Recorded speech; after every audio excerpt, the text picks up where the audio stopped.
Hey folks, tonight we're diving into a topic that's equal parts delicious and downright peculiar.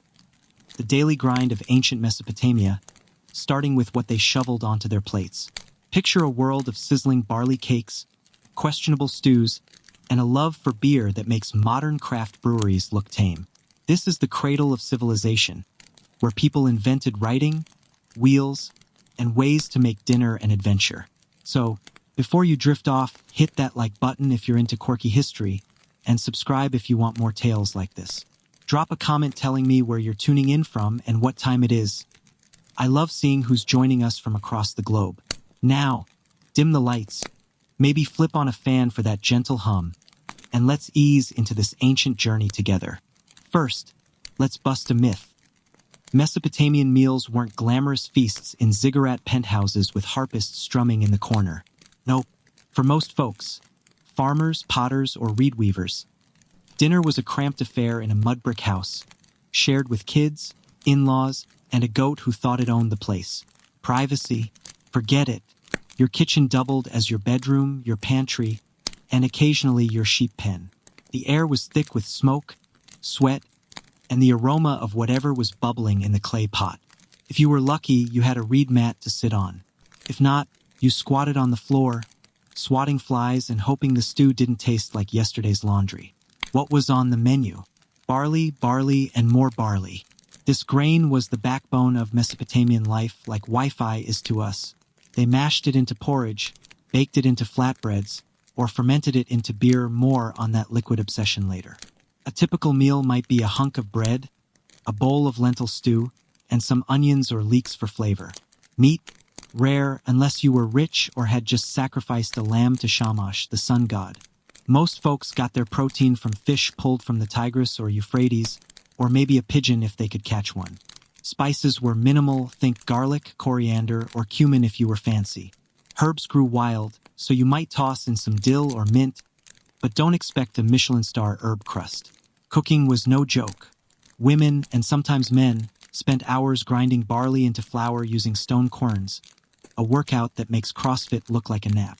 The flour was mixed with water, maybe some date syrup for sweetness, and slapped onto the walls of a tanner, a beehive-shaped clay oven. These ovens were scorching, fueled by dried reeds or dung. Yes, dung. Let's be honest, when your fuel smells worse than your food, you've got priorities. The bread came out crispy, smoky, and occasionally gritty if a pebble snuck into the flour. Pair it with a stew of chickpeas, lentils, or turnips, thickened with barley flour, and you had a meal that stuck to your ribs and probably your teeth. But here's where it gets wild. Mesopotamians were obsessed with presentation, even in their cramped huts. Clay tablets, yes, they wrote everything down, describe how to garnish dishes with chopped leeks or sesame seeds. One recipe, scratched into a 4,000-year-old tablet from Yale, reads like a proto-cookbook. Pound the meat, add salt, knead with beer, sprinkle with coriander. It's like Gordon Ramsay was yelling at a Sumerian chef. These folks cared about aesthetics, even if their guests included a nosy neighbor and a bleeding kid, the goat kind. If you were elite, you might serve your stew in a bronze bowl, but for peasants, it was clay or nothing.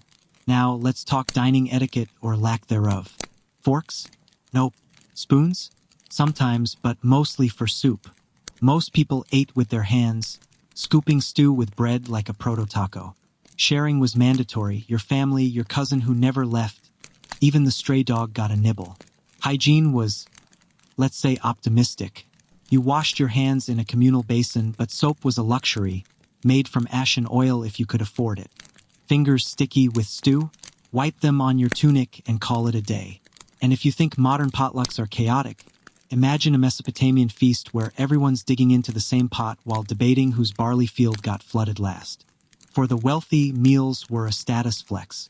Kings and priests dined on roasted gazelle, fattened ducks, or even hippo if they were feeling extra. They drank wine imported from the Zagros Mountains, while peasants stuck to beer or water that was more river than refreshment. Palace banquets, described in cuneiform texts, involved dozens of dishes: stuffed pigeons, date-stuffed pastries, and fish stewed in pomegranate juice. Servants fanned the guests to keep flies at bay, while musicians plucked lyres and sang about Gilgamesh's abs. It was less dinner party and more epic poem with snacks. But here's the kicker, food wasn't just fuel. It was sacred. Every meal began with a nod to the gods. Anu, Enlil, or Inanna got a metaphorical seat at the table. Leftovers were offered at household altars, tiny clay shrines in the corner of your hut.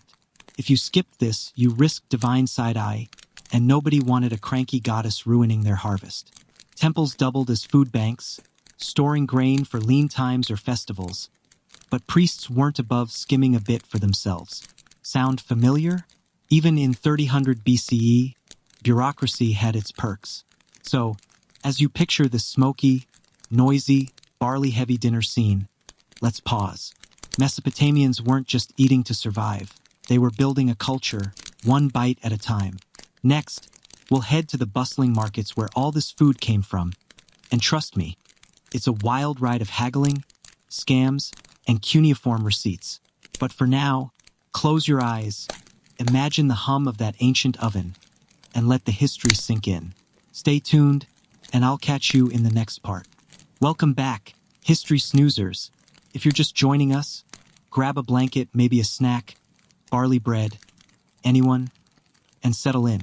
Tonight, we're strolling through the dusty, noisy markets of ancient Mesopotamia, where traders screamed, donkeys brayed, and every deal felt like a high-stakes poker game. These weren't your farmer's market vibes with artisanal kombucha.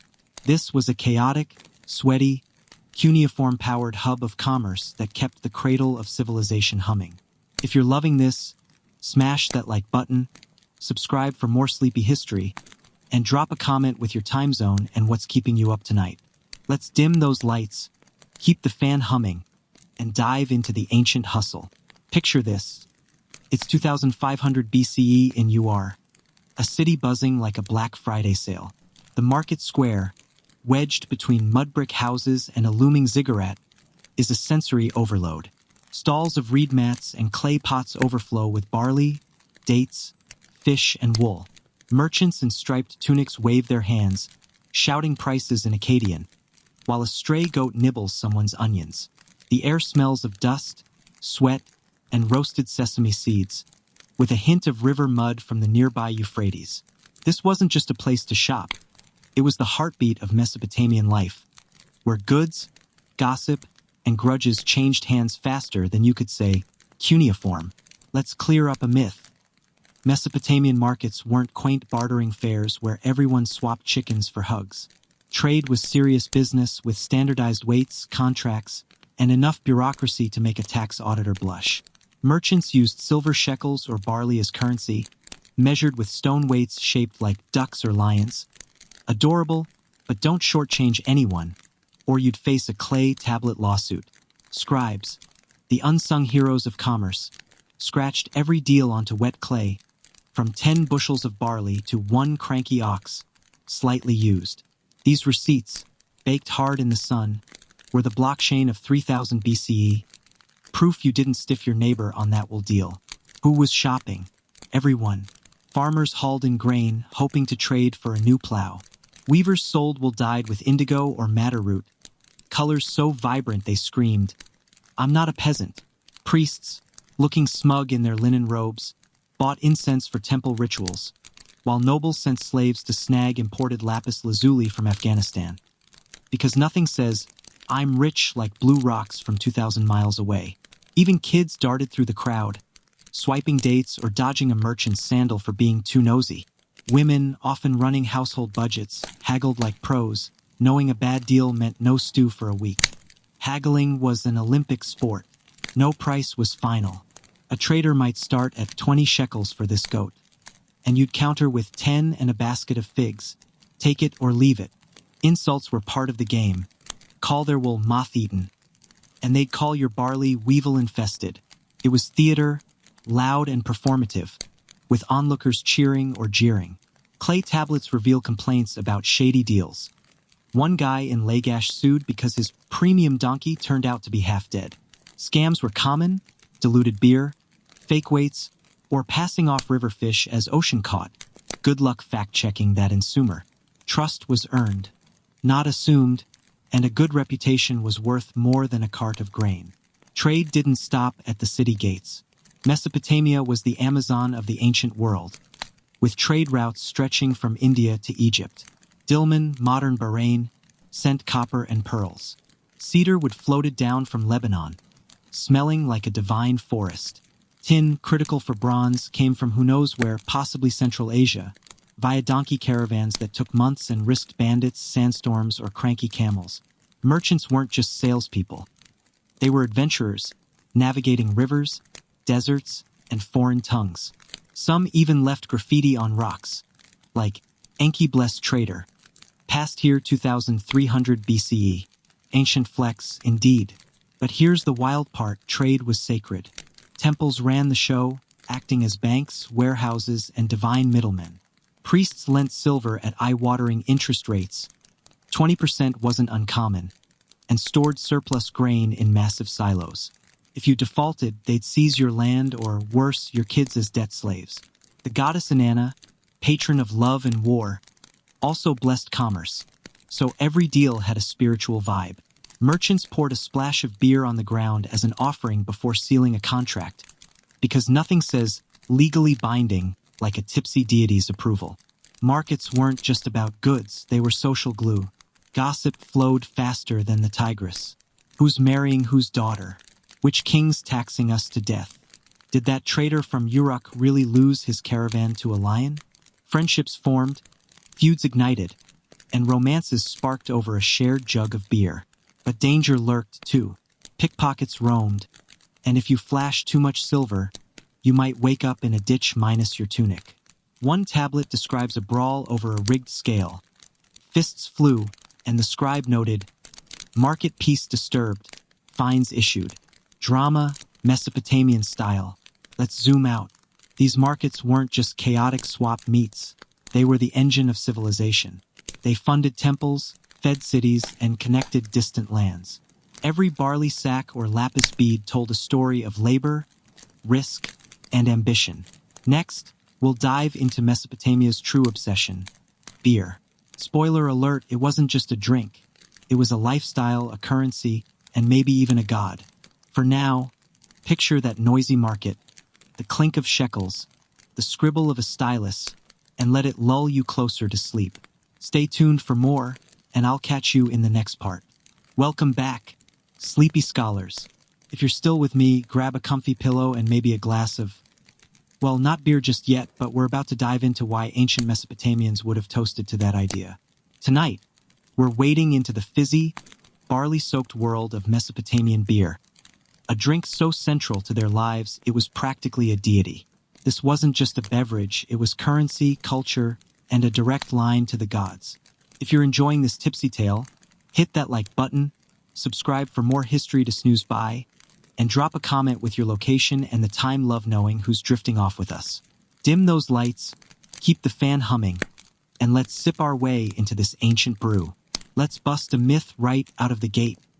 Mesopotamian beer wasn't the craft IPA you'd find at a hipster brewery. No citrusy notes or artisanal vibes here. It was thick, murky, and often drunk through a straw to avoid the floating barley husks. Think less refreshing pint and more fermented porridge you slurp. But don't let that fool you. Mesopotamians were obsessed with it. Beer was a staple, consumed daily by everyone. Kings, priests, farmers, even kids got a watered-down version. It was safer than river water, which could be a microbial gamble, and it packed a nutritional punch, like a liquid protein shake from 3000 BCE. How did they make this stuff?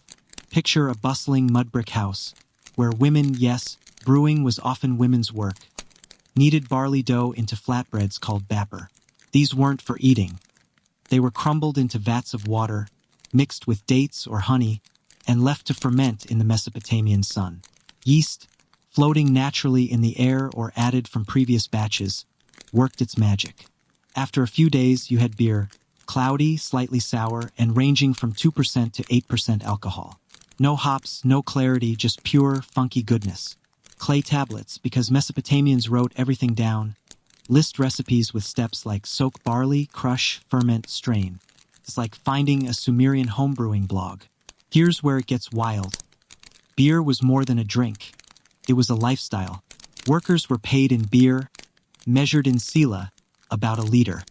A laborer might get 3 sila a day, enough to keep them hydrated and slightly buzzed through a shift building ziggurats. Contracts etched in cuneiform specified beer rations, like a proto-union agreement. Temples brewed massive quantities, storing it in huge clay jars sealed with bitumen. Priests didn't just pray, they supervised breweries, because pleasing the gods meant keeping the vats full. The goddess Ninkasi, literally the Lady of Beer, had her own hymn, a 4,000-year-old recipe poem that doubles as a prayer. Talk about divine happy hour. Drinking was a social affair. Taverns, run by women called sabbatum, were the local hotspots. Picture a cramped room with reed mats, flickering oil lamps, and a crowd of traders, scribes, and off-duty soldiers slurping beer through straws made of reed or bronze. These straws, sometimes a meter long, let you sip from a shared jar without getting a face full of sediment.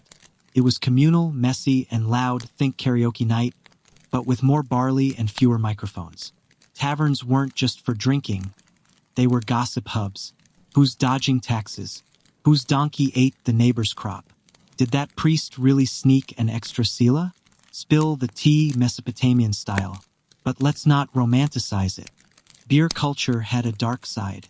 Drunken brawls were common. One tablet records a tavern fight ending in a broken jar and a fine of 5 shekels. Overindulgence could land you in debt, especially if you ran a tab at the sabbatum's place. And while beer was safer than water, it wasn't exactly sanitary. Fermentation vats attracted flies, and nobody was pasteurizing anything. Some drank to excess, earning scolding from scribes who wrote, "He who drinks too much loses his dignity." Sounds like a Sumerian bumper sticker. For the elite, beer was a status symbol. Kings like Sargon of Akkad threw banquets with premium brews, flavored with imported spices or thickened with date syrup. These weren't your farmer's sila. They were served in gold cups, with lyre music and dancers in the background. Meanwhile, peasants made do with homebrew, often so chunky it was more stew than drink. Still, everyone drank together during festivals, like the Akita New Year, where entire cities got sloshed to honor Marduk. Imagine a Mardi Gras where the floats are pulled by donkeys and the beads are barley grains. Here's the kicker. Beer wasn't just for the living. The dead got their share, too. Families poured libations into graves, believing ancestors needed a sip to stay happy in the underworld. Temples offered beer to statues of gods, because even deities needed to unwind. One cuneiform text describes a priestess pouring fine beer for Inanna, as if the goddess might complain about an off-brand brew.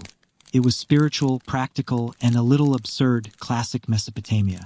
So, as you imagine that tavern hum, the clink of clay jars, and the slurping of straws, let's pause. Beer didn't just quench thirst. It built bonds, fueled economies, and kept the gods on speed dial. Next, we'll explore how Mesopotamians turned squiggles on clay into the world's first writing system. And trust me, it's a story of scribes, stylists, and some serious nerd energy. For now, picture that hazy tavern glow, let the history settle, and drift a little closer to sleep. Catch you in the next part. Hey there, sleepy time travelers. Welcome back to our Mesopotamian adventure, where we're about to unravel a story so nerdy it makes a library look like a rave. Tonight, we're digging into how Mesopotamians invented writing, turning clay into the world's first group chat. This wasn't just about jotting down grocery lists. Cuneiform was a revolution that recorded beer debts, epic poems, and the occasional shady deal. If you're vibing with this, smash that like button, subscribe for more history to doze off to, and drop a comment with your time zone and what's on your mind. Dim the lights, let the fan hum softly, and let's scratch our way into this ancient tale. Let's bust a myth. Writing didn't start with poets penning love sonnets under a palm tree. It was born from pure, unromantic necessity, keeping track of who owed what in a bustling city. Around 3300 BCE in Uruk, some genius looked at a pile of barley and thought, I need to remember this without counting grains all day. Enter cuneiform, named for its wedge-shaped marks. Cuneus means wedge in Latin. These weren't elegant letters but sharp, triangular dents pressed into wet clay with a reed stylus. Think of it as the world's first keyboard. except it weighed a pound and left your hands muddy. How did it work? Picture a scribe, probably squinting in a dim mud brick room, holding a palm-sized clay tablet. He'd press his stylus into the soft clay, making patterns like arrows, lines, or tiny fish bones. Each mark stood for a word or sound: barley, ox, or you owe me 5 shekels. Once done, the tablet was baked in the sun or a kiln, turning it into a permanent record. Dropped it? No worries. Clay's tougher than your phone screen. These tablets were the USB drives of 3000 BCE, storing everything from tax records to complaints about lazy donkeys. Archaeologists have found hundreds of thousands, some small as a post-it, others big as a pizza box. Here's the wild part. Writing wasn't just for accountants. It became a cultural superpower. Scribes, trained in temple schools, were the rock stars of literacy. Becoming a scribe took years, like getting a PhD in wedge doodling.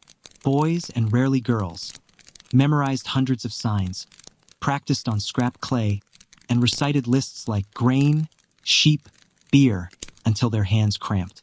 Mistakes? Your teacher might rap your knuckles or, worse, make you copy the Epic of Gilgamesh by hand. Scribes worked for temples, kings, or merchants, scribbling contracts, prayers, or letters. One tablet from Lagash reads, "Tell my brother his sheep ate my onions. Send compensation." It's like a 4,000-year-old angry text. Cuneiform wasn't just practical, it was art. Scribes wrote myths like Enuma Elish about gods brawling to create the world. They penned love poems, too, with lines like, "Your lips are sweeter than date wine." Swoon-worthy, right? Kings used writing to flex, carving their victories on stone steely, like, "I, Sargon, crushed my enemies and took their goats." Propaganda, Mesopotamian style. Even school kids got in on it, scratching homework tablets with math problems or proverbs like, "A lazy scribe's tablet is full of cracks." Shade, ancient edition. But let's be real, writing was elitist. Only 1% of Mesopotamians could read or write. Most folks relied on scribes to handle their business, like hiring a lawyer for your taxes. Scribes charged fees, and if you couldn't pay, you'd barter with figs or a chicken. Temples and palaces hoarded the best scribes, who doubled as bureaucrats, diplomats, or spies. One cuneiform letter from a king to his governor says, "Watch that traitor from Dilmun. He's up to something." Gossip and espionage all in clay. Here's where it gets weird. Writing was sacred. The god Nabu, patron of scribes, was worshipped with offerings of beer and incense. Scribes saw their work as divine, channeling the god's order into chaos. Every tablet was a mini-miracle, preserving human thought against time. Some tablets were buried under buildings as magical protection, like a cuneiform lucky charm. Others were tossed into rivers as offerings, because nothing says, "Please don't flood my crops," like a soggy contract. Writing also had a dark side. It locked in power. Kings used cuneiform to tax, conscript, and control. Debt tablets could enslave you if you couldn't pay up. Your kids might be collateral. One tablet lists a family sold for 3 shekels of silver over a bad loan. And errors? A wrong wedge could spark a lawsuit or a temple audit. Scribes weren't infallible. One tablet curses a colleague for smudging my accounts. Office drama, 2500 BCE style. Let's zoom out. Cuneiform didn't just record life. It shaped it. It let cities grow, empires expand, and stories endure. Without those wedges, we'd know nothing of Gilgamesh or Ninkasi's beer hymn. Next, we'll dive into Mesopotamian marriage and family, where love, deals, and cranky in-laws made life spicier than a date stew. Spoiler alert, it's less romance, more contract, with a side of divine matchmaking. For now, picture that scribe's stylus, the soft scrape of clay, and let the history lull you deeper. Catch you in the next part. Hey there, drowsy history buffs. Welcome back to our Mesopotamian saga, where we're about to untangle a web of romance, deals, and family drama that makes reality TV look tame. Tonight, we're peeking into Mesopotamian marriage and family life. We're saying, "I do" meant signing a clay tablet, dodging divine curses, and hoping your in-laws didn't bring their goat to dinner. This wasn't candlelit proposals, it was business with a side of barley and blessings. If you're loving this, hit that like button, subscribe for more snoozeworthy tales, and drop a comment with your time zone and what's keeping you up. Dim those lights, let the fan hum, and let's stroll into this ancient soap opera. Let's bust a myth. Mesopotamian marriages weren't about soulmates whispering sweet nothings by the Euphrates. Love? Sure, it could happen, but it was more like a bonus feature than the main event. Marriage was a contract, a deal to merge families, secure land, or avoid a feud over whose sheep trampled whose onions. Picture two dads haggling in a mud brick courtyard, tallying up dowries while the bride and groom stood there like awkward trade goods. Romance was optional. A good harvest was mandatory. Cuneiform tablets because, yes, they wrote everything down. List marriage terms like, she brings 2 cows, he promises not to be a jerk. Legally binding, Sumerian style. How did it start? Courtship was less swipe right and more supervised negotiation. Young people rarely met alone. A girl might catch a guy's eye at a festival, but her mom, aunt, or an entire village of nosy neighbors chaperoned any follow-up.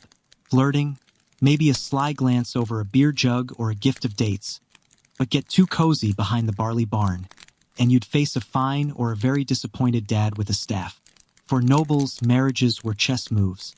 Kings like Hammurabi arranged matches to seal alliances, trading daughters like diplomatic currency. Peasants kept it practical. A groom's worth was his land or ox.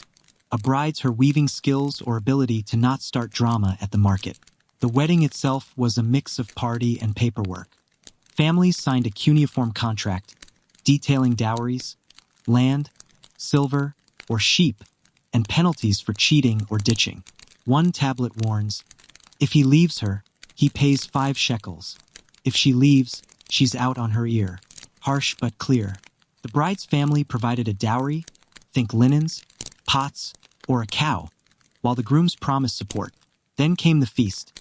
Beer flowed, bread was piled high, and musicians strummed lyres while guests danced or argued over who ate the last date pastry. The couple sealed the deal with a ritual, often pouring beer for Inanna, goddess of love, because nothing says forever like a divine buzz. Here's the wild part. Marriage wasn't always one and done. Polygamy was common, especially for rich guys who could afford multiple wives. A second wife, often a concubine, might join if the first couldn't have kids. Wives ranked. First wife got priority, others fought for scraps of affection or inheritance. Divorce? Totally a thing. A husband could say, "You're out," but owed compensation unless she'd been unfaithful. Women could initiate divorce too, but it was trickier. Prove he was abusive or you'd lose your dowry. One tablet records a wife leaving because her husband smelled of fish and neglect. Savage. Family life was crowded. You lived in a mud brick house with your spouse, kids, parents, and maybe a cousin who never left. Privacy. A reed curtain if you were lucky. Kids were everywhere, running underfoot or helping with chores like fetching water or chasing goats. Discipline was strict. Tablets advise, spare not the rod, lest the child grow lazy. But parents loved their kids, naming them things like gift of Enlil or joy of you are. Childbirth was risky. Midwives used herbs and prayers to Inanna, but many mothers and babies didn't make it. Amulets of Lamashtu, a demoness, were worn to protect newborns from evil spirits. Women's roles were tough but vital. Wives ran the household, weaving, cooking, and managing rations while husbands farmed or traded. Some women worked as scribes, priestesses, or tavern keepers, earning respect and silver. But the patriarchy was real. Laws favored men, and a wife's duty included obedience and babies. Still, tablets show women owning property, suing deadbeat husbands, or running businesses. One priestess in Sippar bankrolled her own temple renovations. Girl Boss, Mesopotamian edition. Here's the kicker.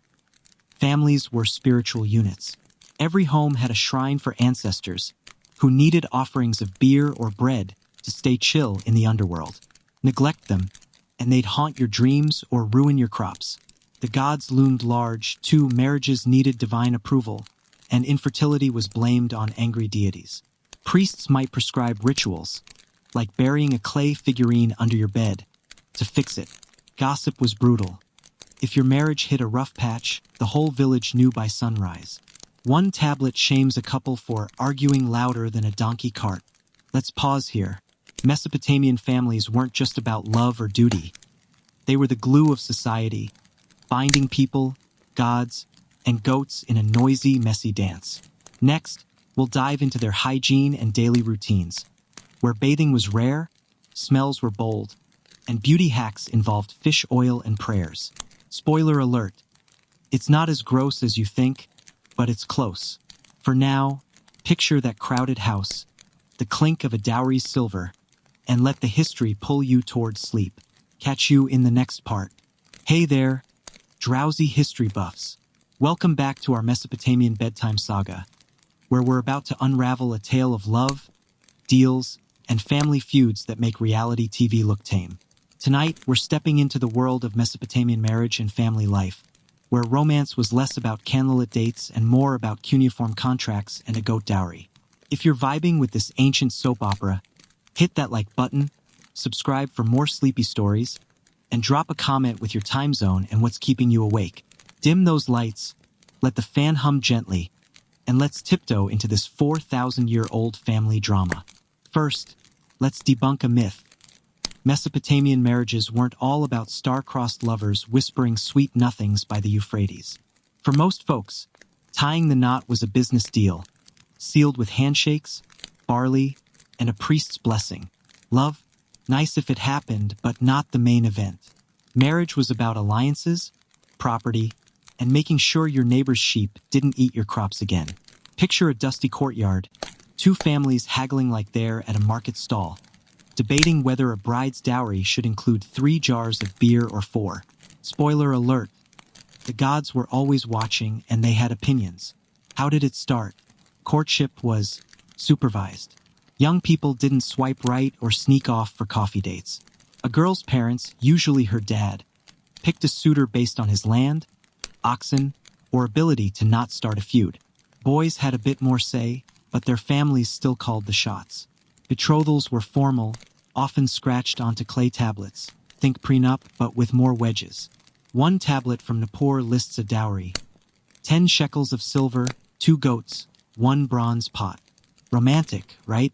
If you were noble, marriages cemented political ties, like marrying off your daughter to a rival city's prince to avoid a war.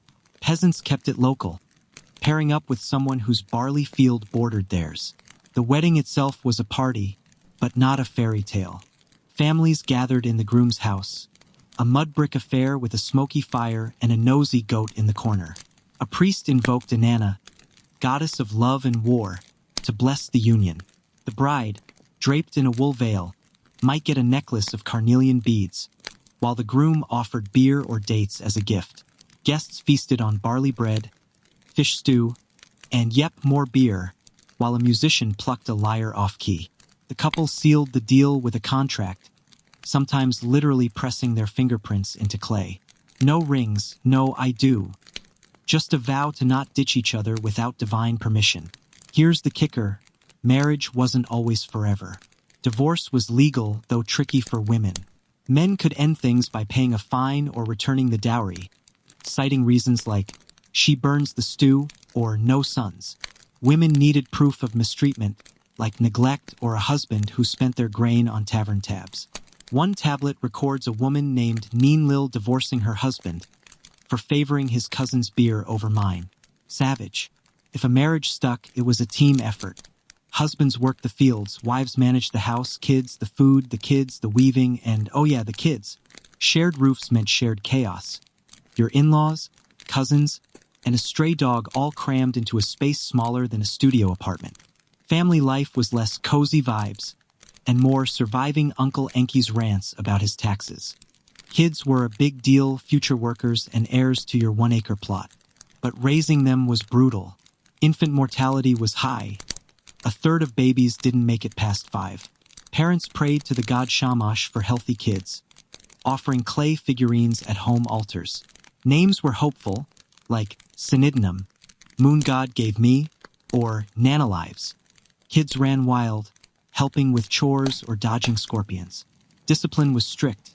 A clay tablet advises, "Spare not the rod, lest your son rebels." But love shone through. Letters show parents fretting over sick kids or boasting about a daughter's weaving skills. Like a Sumerian group chat, women's roles were central but tough.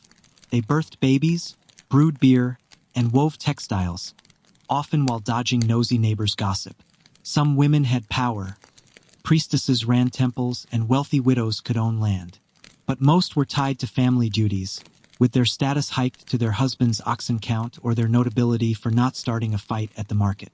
Men, they plowed fields, traded goods, and occasionally got into brawls over whose canal got more water. Both faced pressure to keep the gods happy. Forget a beer offering, and your kid's fever might be a Nana's revenge. Here's the wild part. Marriage wasn't just between two people, it was a divine deal. The gods were like cosmic in-laws, meddling in everything. Couples offered barley or oil at home altars, hoping for fertility or a good harvest. Infertility, a priest might blame a curse and prescribe a ritual, like burying a clay figurine under the bed. Adultery, risky. A caught wife could face divorce or worse. A man might just pay a fine, unless the woman's dad had a temper and a spear. One tablet describes a man fined 2 sheep for kissing the baker's wife. Drama, Mesopotamian style. Families weren't just nuclear, they were clans. Grandparents, aunts, and that cousin who never left lived together, sharing stew and grudges. Inheritance was a big deal, etched in cuneiform to avoid fights. Sons got the land. Daughters got dowries or a cut if they were priestesses.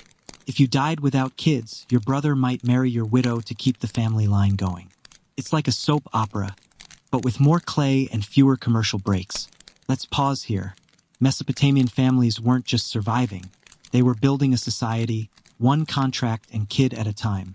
Next, we'll dive into hygiene and health, where baths were rare, teeth were risky, and healing involved herbs, prayers, and a surprising amount of beer. For now, picture that crowded wedding feast, the clink of beer jars, and let the history pull you closer to sleep. Catch you in the next part. Hey there, sleepy time travelers. Welcome back to our Mesopotamian adventure, where we're about to unravel a story so nerdy it makes a library look like a rave. Tonight, we're digging into how Mesopotamians invented writing, turning clay into the world's first group chat. This wasn't just about jotting down grocery lists. Cuneiform was a revolution that recorded beer debts, epic poems, and the occasional shady deal.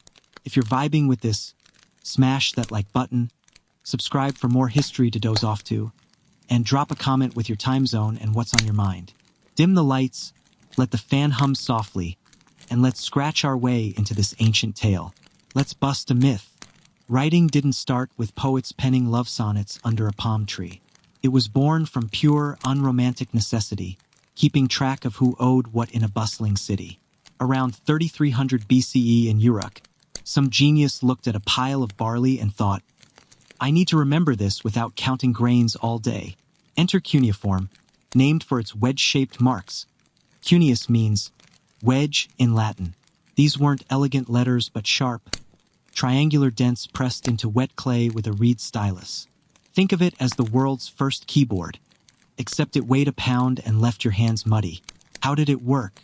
Picture a scribe, probably squinting in a dim mud brick room, holding a palm-sized clay tablet. He'd press his stylus into the soft clay, making patterns like arrows, lines, or tiny fish bones. Each mark stood for a word or sound. Barley, ox, or "You owe me 5 shekels." Once done, the tablet was baked in the sun or a kiln, turning it into a permanent record. Dropped it?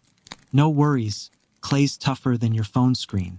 These tablets were the USB drives of 3000 BCE, storing everything from tax records to complaints about lazy donkeys. Archaeologists have found hundreds of thousands, some small as a post-it, others big as a pizza box. Here's the wild part. Writing wasn't just for accountants. It became a cultural superpower. Scribes, trained in temple schools, were the rock stars of literacy. Becoming a scribe took years, like getting a PhD in wedge doodling. Boys, and rarely girls, memorized hundreds of signs, practiced on scrap clay, and recited lists like grain, sheep, beer, until their hands cramped. Mistakes? Your teacher might rap your knuckles or, worse, make you copy the Epic of Gilgamesh by hand. Scribes worked for temples, kings, or merchants, scribbling contracts, prayers, or letters. One tablet from Lagash reads, "Tell my brother his sheep ate my onions. Send compensation." It's like a 4,000-year-old angry text. Cuneiform wasn't just practical, it was art. Scribes wrote myths like Enuma Elish about gods brawling to create the world. They penned love poems, too, with lines like, "Your lips are sweeter than date wine." Swoon-worthy, right? Kings used writing to flex, carving their victories on stone steely, like, "I, Sargon, crushed my enemies and took their goats." Propaganda, Mesopotamian style. Even school kids got in on it, scratching homework tablets with math problems or proverbs like, "A lazy scribe's tablet is full of cracks." Shade, ancient edition. But let's be real, writing was elitist. Only 1% of Mesopotamians could read or write. Most folks relied on scribes to handle their business, like hiring a lawyer for your taxes. Scribes charged fees, and if you couldn't pay, you'd barter with figs or a chicken. Temples and palaces hoarded the best scribes, who doubled as bureaucrats, diplomats, or spies. One cuneiform letter from a king to his governor says, "Watch that traitor from Dilmun.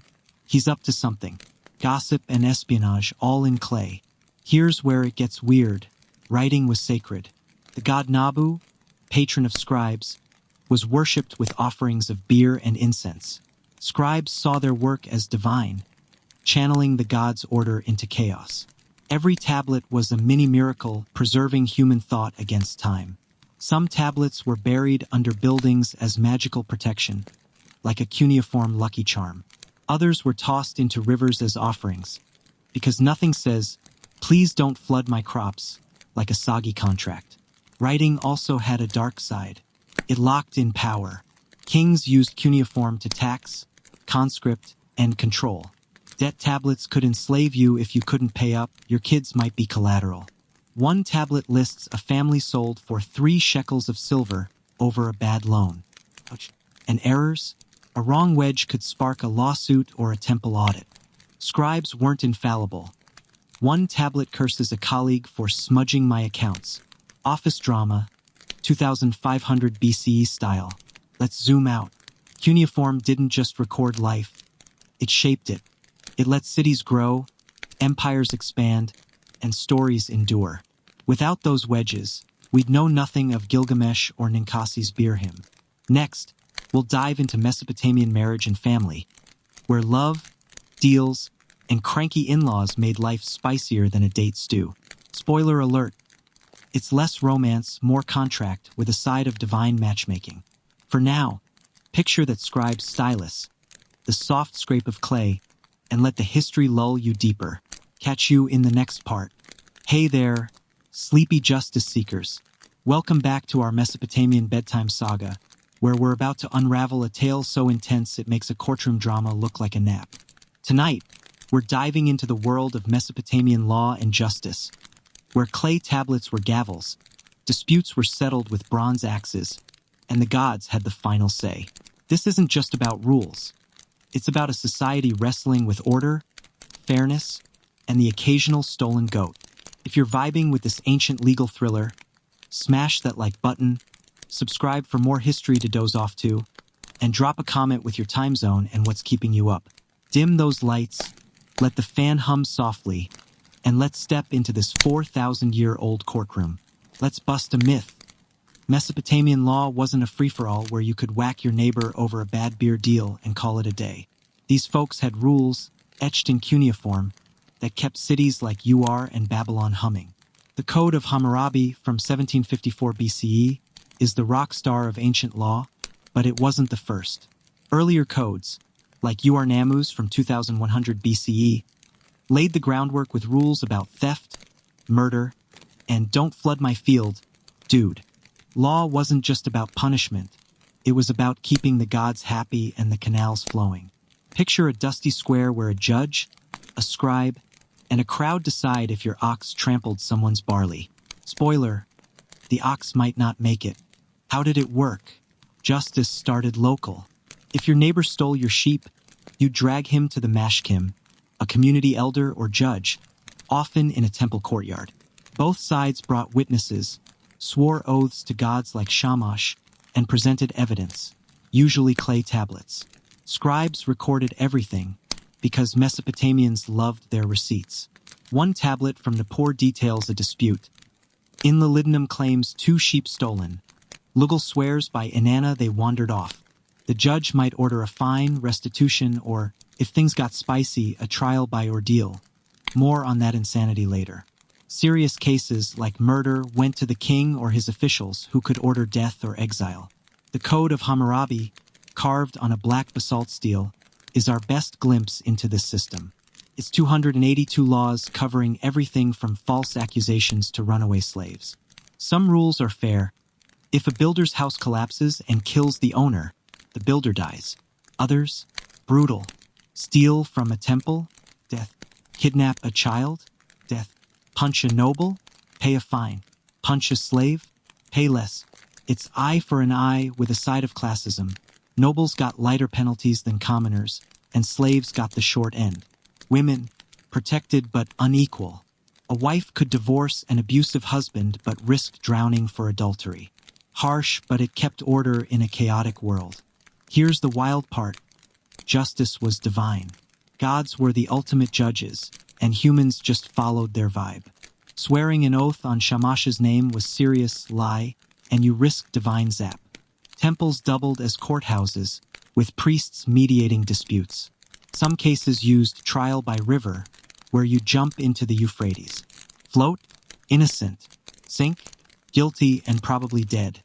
One tablet describes a woman accused of theft surviving the river, proving Ninhursag's favor.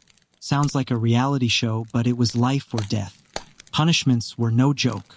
Fines were common. Pay silver or barley for minor crimes like slander or crop damage. But mess up big, and you'd face mutilation, cut off hands for theft, exile or execution by impalement or drowning. Public shaming was also a thing. Shave a man's head for fraud, and he'd slink through the market in shame.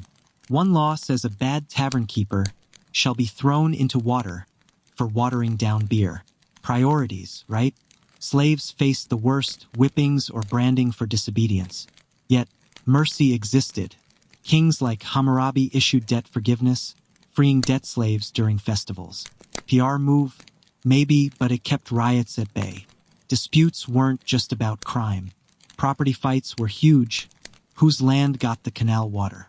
One tablet records a family feud over a field, settled by splitting it and cursing each other's oxen. Contracts ruled daily life. Loans, marriages, even adoptions were sealed in clay. Breach a deal and you'd face a judge or a mob of angry relatives. Women could sue, especially widows, but needed male witnesses. A cuneiform letter shows a woman named Belasunu winning a case against her brother for stealing her dowry. Girl boss, Sumerian style. Here's the kicker. Law wasn't just for the living. The dead had rights. Mess with a grave, and you'd pay a fine or face a ghost's wrath. Tablets warn of spirits haunting thieves. Even animals got justice. If your ox gored someone, you'd pay up, but if it was a repeat offender, the ox got the chop. One tablet finds a man for letting his pig ruin my garden. Animal court. Anyone? Law wasn't perfect. Bribes happened. Tablets hint at judges favoring the silver. The poor often lost to the rich, and slaves had few rights. But it worked well enough to glue society together, letting trade, families, and temples thrive. Without those clay codes, Mesopotamia's cities would have crumbled faster than a bad barley cake. Let's zoom out. Mesopotamian law didn't just punish. It shaped a world where order battled chaos, with the gods as referees. Next, we'll wrap up with the legacy of Mesopotamia, where barley, beer, and cuneiform left a mark deeper than the Tigris. Spoiler alert, it's why we have taxes, wheels, and maybe even Wi-Fi. For now, picture that tense courtroom, the scratch of a scribe's quill, and let the history settle you into sleep. Catch you in the final part. Hey there, sleepy civilization builders. Welcome back for the final chapter of our Mesopotamian bedtime adventure, where we're about to unravel a story so epic it makes a Hollywood blockbuster look like a PowerPoint slide. Tonight, we're exploring the legacy of Mesopotamia, the cradle of civilization that gave us writing, wheels, and a knack for turning barley into everything from bread to bureaucracy. This isn't just ancient history, it's the blueprint for your morning commute and your tax return. If you've loved this dusty ride, smash that like button, subscribe for more history to snooze by, and drop a comment with your time zone and what you'll dream about tonight. Dim those lights, let the fan hum gently, and let's wrap this journey with a bow of cuneiform clay. Let's bust a myth. Mesopotamia didn't vanish like a forgotten TikTok trend. Its fingerprints are all over our world, from the calendar on your phone to the laws you grudgingly follow. Sure, the ziggurats crumbled and the Tigris doesn't hum with reed boats anymore, but the Sumerians, Akkadians, and Babylonians built a foundation that's tougher than their sun-baked tablets. Picture a bustling city like you are, 3000 BCE, where scribes, traders, and priests unknowingly sparked ideas that would outlive empires. Spoiler alert, without Mesopotamia, you'd be bartering goats for Wi-Fi and praying to a spreadsheet god. Let's start with the big one, writing. Cuneiform, those wedge-shaped squiggles, wasn't just for beer receipts or shady ox deals. It was the first time humans trapped thoughts on something sturdier than memory. From Sumerian myths like Gilgamesh to Hammurabi's laws, writing let ideas travel across centuries. The alphabet you're reading now? It evolved from cuneiform's cousins in Phoenicia. Libraries, contracts, even your grocery list owe a nod to those sweaty scribes in Uruk, pressing styluses into clay. One tablet boasts, I, scribe, preserve the words of kings. Talk about a flex that echoes through millennia. Then there's math. Mesopotamians didn't just count sheep. They invented a base 60 system that's why your clock ticks 60 seconds and 60 minutes. They divided circles into 360 degrees, making geometry possible. Clay tablets show math homework, division, square roots, even quadratic equations, solved by kids who'd make your algebra teacher weep. Merchants used clay abacuses to track trade, paving the way for spreadsheets and, yes, your bank app. A cuneiform problem reads, if one ox costs 10 shekels, how many for 30? Sounds like a Sumerian SAT question. What about the wheel? Around 3500 BCE, Mesopotamians slapped wheels on carts, turning donkeys into delivery trucks. This wasn't just for hauling barley. It revolutionized trade, war, and travel. Those creaky wooden wheels led to chariots, carriages, and eventually your car's tires. One tablet describes a cart that moves like the wind, probably overselling a wobbly prototype, but it changed the game. Without it, Amazon Prime would still be a guy with a backpack and a grudge. Law and order? Mesopotamians wrote the book, well, the steel. Codes like Hammurabi's didn't just settle tavern brawls. They inspired legal systems across history. The idea that rules apply to everyone sort of shaped Roman law, medieval courts, and your local traffic code. Even the concept of a contract, buying a house, signing a lease, started with cuneiform deals sealed with a fingerprint. One tablet finds a man for breaking a loan oath, proving paperwork headaches are eternal. Don't sleep on their food and beer. Mesopotamian agriculture, irrigation canals, barley fields, fed cities and birthed urban life. Their beer obsession is why we have breweries and happy hours. Date syrup, sesame oil, and flatbreads echo in Middle Eastern cuisine today. A 4,000-year-old recipe for lamb stew with leeks could still grace a hipster menu, minus the dung-fired oven. Their markets, buzzing with trade from India to Egypt, were the great-grandparents of globalization. Your coffee beans and smartphone parts? Thank a Sumerian trader haggling over lapis lazuli. Religion left a mark, too. Mesopotamian gods, Inanna, Marduk, shaped myths that influenced Greek, Roman, and biblical stories. The flood in Gilgamesh sounds a lot like Noah's Arkansas temples as banks and community hubs. That's the root of organized religion and charity. Even astrology, for better or worse, started with Babylonian priests charting stars to predict floods or wars. Your horoscope app? Blame a clay tablet that says, if Venus rises, expect a good harvest. Here's the wild part. Mesopotamia's legacy isn't just practical, it's human. They wrestled with big questions. Why do we suffer? What's a good life? The Epic of Gilgamesh, about a king seeking immortality, is the first story asking, why do we die? It's raw, messy, and still resonates when you're up at 2 a.m. pondering existence. Their art, clay seals, gold jewelry, shows a love for beauty. A tiny statue of a praying man, eyes wide, feels like a selfie from 2500 BC, but it wasn't perfect. Slavery, inequality, and brutal punishments were real. Women had some rights but faced limits. Wars and taxes crushed the poor. Yet, Mesopotamians built a world where ideas could outlast empires. When Babylon fell, its knowledge lived on in Greece, Persia, and beyond. Archaeologists still dig up tablets, each one a time capsule of a scribe's day. One says, "May my words endure like the stars." Mission accomplished. Let's zoom out. Mesopotamia didn't just spark civilization. It gave us tools to dream, build, and argue over who gets the last beer. From cuneiform to clocks, their legacy is why we write, count, and roll through life. That's it for our journey, folks. I hope you've drifted closer to sleep, picturing dusty markets and clay tablets.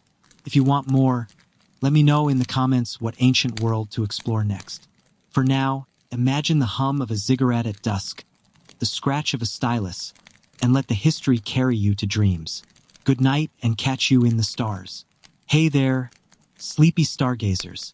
Welcome to a brand new Mesopotamian adventure, where we're about to unravel a tale so divine it makes a church potluck look like a vending machine snack. Tonight, we're diving into the wild world of Mesopotamian religion and rituals, where gods threw tantrums, priests ran the show, and a good harvest meant more than just dinner. It meant cosmic approval. If you're vibing with this ancient spiritual saga, smash that like button, subscribe for more history to doze off to, and drop a comment with your time zone and what's keeping you up. Dim those lights, let the fan hum softly, and let's step into this 4,000-year-old temple. Let's bust a myth. Mesopotamian religion wasn't a serene yoga retreat with incense and good vibes. It was intense, noisy, and high stakes, like a reality show where the gods were judges and your crops were on the line. Mesopotamians believed in thousands of deities. Anu ruled the sky, Enlil the storms, Inanna love and war, each with a temper and a to-do list. Life was a cosmic deal. Keep the gods happy with offerings, or brace for floods, plagues, or a cranky demon under your bed. Picture a mud brick house in UR, where your family prays at a tiny clay altar, hoping the barley grows and the Euphrates doesn't flood your hut again. Temples were the heart of it all. Ziggurats, those massive stepped pyramids, weren't just fancy architecture. They were divine Airbnbs for gods. Each city had a patron deity, like Marduk in Babylon, and their temple was a bustling hub. Priests, draped in linen robes, ran rituals from dawn to dusk, burning incense, chanting hymns, and sacrificing sheep or dates. A cuneiform tablet lists a temple's daily needs: 10 liters of oil, 5 sheep, 20 loaves. It's like a divine grocery list. Common folk rarely entered the ziggurat's inner sanctum. That was for priests, who claimed to chat with gods via dreams or omens, like a Mesopotamian hotline to heaven. Rituals were everywhere, not just in temples. At home, you'd pour beer or scatter flour at your altar for good luck. Farmers buried clay figurines in fields to coax a harvest from Utu, the sun god.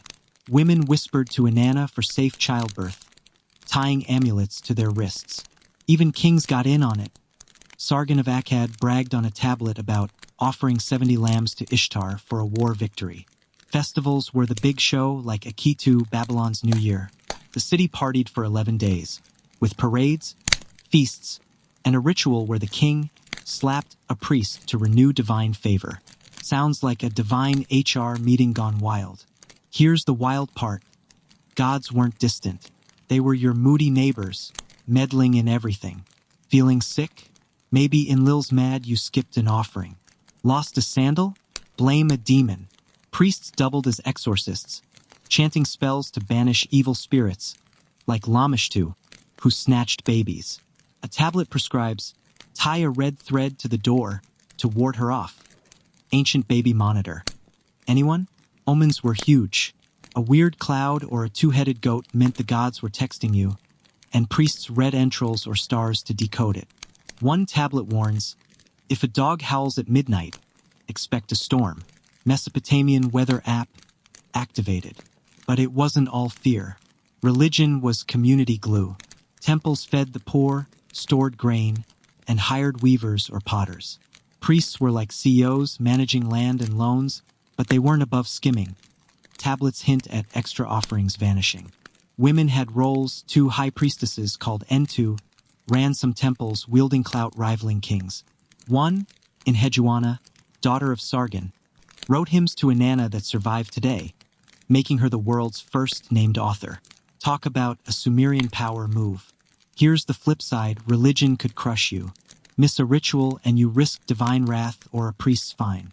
Taxes hit hard to fund temples, and debt could land you in slavery. Some gods demanded human sacrifice in early days, though animals later took the hit. A tablet from Uruk mentions a substitute king ritual. If omens doomed the king, a random guy was crowned, pampered, then killed to trick the gods. Brutal, but it kept the real king sipping beer. Let's zoom out. Mesopotamian religion didn't just shape prayers. It built cities, fueled art, and gave meaning to a chaotic world. Those gods and rituals laid roots for myths and faiths we still echo. Next, we'll dive into education, where kids scratched clay tablets, dodged cranky teachers, and learned to be the scribes of tomorrow. Spoiler alert, it's less Hogwarts, more Sumerian boot camp. For now, picture that smoky altar, the hum of a priest's chant, and let the history pull you towards sleep. Catch you in the next part. Hey there, sleepy scholars. Welcome back to our Mesopotamian bedtime saga, where we're about to unravel a tale so nerdy it makes a math quiz look like a beach party. Tonight, we're stepping into the dusty classrooms of ancient Mesopotamia, where kids scratched clay tablets, dodged grumpy teachers, and learned to write the wedges that ran an empire. This isn't just school. It's the boot camp that birthed bureaucrats and poets. If you're vibing with this ancient study session, smash that like button, subscribe for more history to snooze by, and drop a comment with your time zone and what's on your mind. Dim those lights, let the fan hum gently, and let's crack open this 4,000-year-old textbook. Let's bust a myth. Mesopotamian schools weren't open to every kid with a dream and a clay stylus. Education was elite, mostly for boys from wealthy or priestly families, training them to be scribes, the rock stars of literacy. No public schools here. Think private academy for the 1% held in temples or rich folks' houses. Girls? Rarely included unless they were destined for priestess roles. Picture a cramped room in UR, 2500 BCE, where a dozen boys squat on reed mats, sweating over tablets while a teacher, called an ummia, glares like he's judging their soul. Spoiler alert. Flunking meant more than a bad grade, it could mean a cane to the knuckles. What was school like? These institutions, called Idubba, Tablet House, were intense. Kids started young, around 7, spending years mastering cuneiform's 600-plus signs. Lessons began at dawn, with no weekends. Mesopotamians didn't vibe with casual Fridays. Students practiced by copying lists, barley, ox, beer, or proverbs like, "A lazy scribe's tablet cracks." They used soft clay tablets, scraping mistakes with a reed stylus like an ancient delete key. Homework was brutal: copy an epic poem or solve math problems about canal digging. One tablet whines, "My teacher struck me for smudging a sign." Sounds like Sumerian detention. The curriculum was no joke. Reading and writing cuneiform was step 1, but scribes also learned math, base 60. Thank them for your clock, astronomy, and music for temple hymns. They memorized myths like Enuma Elish and legal terms for contracts. Advanced students tackled diplomacy, drafting letters for kings. A cuneiform syllabus from Nippur lists of gods, rivers, and stars alongside how to measure a field. It's like cramming for an SAT, a CPA exam, and a poetry slam at once. Some kids wrote mock complaints like, "School is a prison. My stylus is my chain." Relatable, right? Here's the wild part. Teachers were terrifying. The Ummia, often a senior scribe, ruled with an iron reed. Discipline was harsh, talk back, and you'd copy lines or catch a whack. One tablet advises, obey your teacher or your future is dust. But they weren't all bad. Good students earned praise or extra beer rations. Some Ummia wrote letters boasting about their star pupils, like, young Lugal masters 200 signs. Think of it as a Sumerian report card, minus the smiley stickers. Parents paid steep fees, silver or grain, for this education, betting on their kid becoming a temple clerk or royal secretary. Who went to school? Mostly sons of nobles, priests, or merchants. Scribes were vital, running temples, markets, and palaces. A trained scribe could land a cushy job drafting laws or tallying taxes, but it took a decade of study. Girls, if educated, learned at home or in temples, focusing on hymns or household math. In Hejuana, the poet priestess, likely trained this way, proving women could outshine the boys when given a shot. Commoners, their kids worked fields, not tablets. One tablet laments a farmer's son, who longs for the stylus but holds a plow. School wasn't just about skills, it was culture. Students copied epic tales, learning values like loyalty or divine respect. They debated proverbs, sharpening wit. Some tablets show doodles, stars, fish, or rude sketches of teachers, proving kids haven't changed, but failure stung. Flunk out and you'd be a laborer hauling bricks instead of writing laws. Success? You'd join the elite, your name on tablets for eternity. One scribe bragged, "My words outlive mountains." Extra but fair. Here's the flip side. Education was rigid. Creativity took a backseat to rote learning. Mistakes were shamed, and pressure was intense. Tablets describe students fainting from stress. The system favored the rich, locking out most of society. Yet, it produced scribes who preserved history, from Gilgamesh to tax disputes. Without those tablet houses, we'd have no clue about Mesopotamia's world. Let's zoom out. Mesopotamian schools didn't just teach, they shaped minds that built empires, one wedge at a time. Their lessons echo in our classrooms, from algebra to archives. Next, we'll dive into fashion and appearance, where tunics, beads, and curly beards were the ultimate flex. Spoiler alert, it's less runway, more Sumerian swagger. For now, picture that dusty classroom, the scratch of a stylus, and let the history lull you towards sleep. Catch you in the next part. Hey there, sleepy style icons. Welcome back to our Mesopotamian bedtime saga, where we're about to unravel a tale so fabulous it makes a Fashion Week runway look like a laundry day. Tonight, we're strutting into the world of Mesopotamian fashion and appearance, where will tunics, lapis beads, and epic beards were the ultimate glow-up. This isn't just about clothes, it's about flexing wealth, divine favor, and some serious Sumerian swagger. If you're vibing with this ancient catwalk, smash that like button, subscribe for more history to snooze by, and drop a comment with your time zone and what's keeping you up. Dim those lights, let the fan hum gently, and let's drape ourselves in this 4,000-year-old style guide. Let's bust a myth. Mesopotamians weren't rocking togas or glittery capes like some Hollywood epic. Fashion was practical, shaped by scorching heat, dusty fields, and a need to not look like the neighbor's goat herder. Most folks wore simple wool or linen tunics, but the details, beads, dyes, or a fancy hem, screamed your place in the pecking order. Picture a bustling street in Babylon, 2000 BCE, where a priest in a fringed robe brushes past a farmer in a plain kilt, while a noblewoman's jewelry jingles louder than a tavern brawl. Spoiler alert, your outfit wasn't just style, it was your resume. What did they wear? The go-to was the konakes, a wool tunic or skirt, often with tufted layers that looked like a shaggy rug. Early on, it was sheepskin, but by 2500 BCE, weavers spun wool into lighter fabrics. Men wore knee-length kilts or tunics tied with a belt, leaving arms free for hauling barley or dodging scorpions. Women draped longer robes, sometimes with one shoulder bare, pinned with bronze toggles. Colors? Natural wool, white, brown, for peasants. Elites splashed out on indigo or madder red, imported at a price that'd make your wallet weep. A cuneiform tablet lists a noble's order: 2 robes, dyed blue, for the king's feast. That's Mesopotamian haute couture. Accessories were the real flex. Wealthy women piled on necklaces of carnelian, lapis lazuli, or gold, traded from as far as Afghanistan. Earrings, loops or crescents, jangled with every step, and bracelets stacked up to the elbow. Men weren't shy either, sporting seal rings or amulets shaped like gods. Headgear, bronze razors, a sweaty chore in 100-degree heat. A tablet complains about a barber whose blade dulls faster than my wit. Haircare drama, 3000 BC edition. Here's the wild part: fashion was divine. Clothes weren't just fabric, they channeled the gods.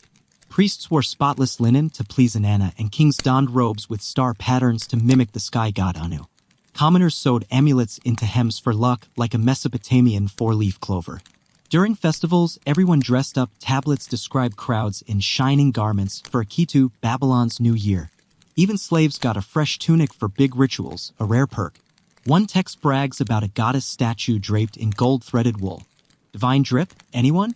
Status ruled style. Nobles wore fringed robes with intricate hems, while farmers stuck to plain kilts, patched until they disintegrated.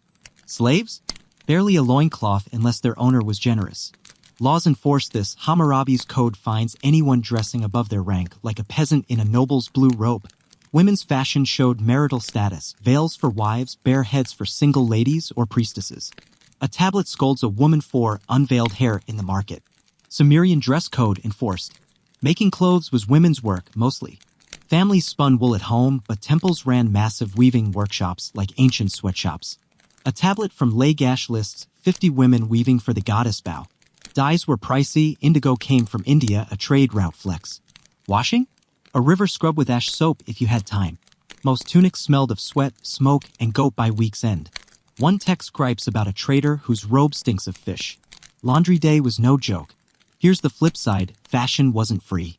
Poor folks mended rags while elites flaunted imported silk. Taxes funded temple robes, squeezing farmers dry. And lice? A constant battle. Shaving was easier than debugging wool. Yet, style bonded people. A shared bead or braid pattern marked your city or clan, like a Sumerian logo. Let's zoom out. Mesopotamian fashion didn't just cover bodies, it told stories of wealth, faith, and identity, weaving a culture that dazzled. Next, we'll dive into music and dance, where lyres sang, drums thumped, and every step was a prayer or a party. Spoiler alert, it's less Spotify, more Sumerian rave. For now, picture that jangling noblewoman, her beads clicking in the dust, and let the history pull you towards sleep.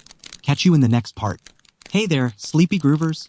Welcome back to our Mesopotamian bedtime saga, where we're about to unravel a tale so rhythmic it makes a pop concert look like elevator music.